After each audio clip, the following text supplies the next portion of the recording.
back to the Justice 2.0 podcast, a space where we explore how justice systems can evolve to become more human, more effective, and more focused on growth. Today's episode asks us an important question: what should justice actually be? And connected to that, what does rehabilitation really mean? Is rehabilitation simply about supervision and compliance, or is it about helping individuals rebuild identity, regain dignity, and reconnect society? In this episode, we will explore rehabilitation through the three core pillars of Justice 2.0, which are growth, transform, and belong. What do we mean by rehabilitation? When people hear the word rehabilitation, they often think of fixing behaviour, reducing risk, and preventing reoffending.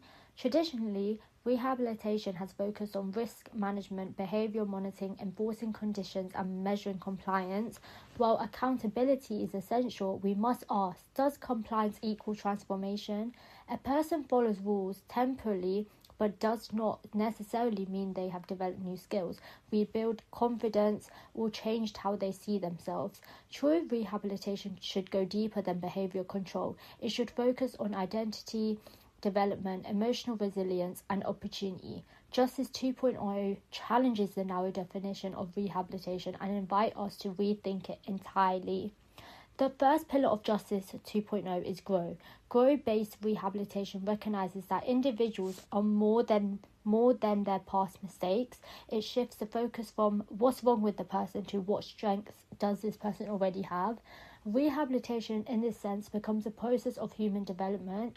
Justice 2.0 should prioritise environment where growth is actively supported rather than simply monitored.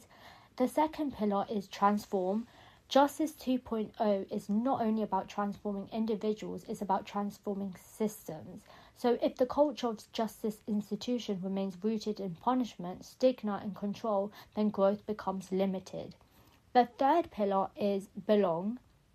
Research consistently shows that social connection reduces reoffending. When individuals feel isolated, rejected, or stigmatized, reintegration becomes harder. Belonging means being accepted with the community, having a meaningful employment, building positive relationships, and feeling valued and respected. So what should Justice 2.0 stand for? So what Justice 2.0 ultimately stand for is human dignity, cultural transformation, collective responsibility.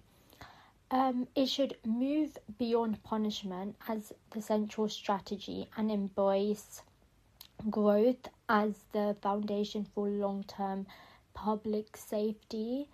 Therefore, what we would do to make a change, the things we would do to make a change would be maybe to involve communities for a people-powered movement, magnify the voices of those in the system to drive change, focus on strengths and build from there, and lastly, provide different ways to contribute and include others.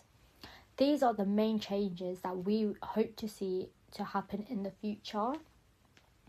So as it is coming to the end of the episode, a question to think about is, what role could you play in shaping the future?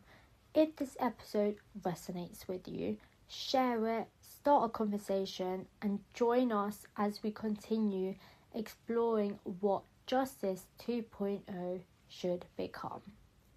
Thank you for listening. That is the end of the episode, and we will see you in the next episode.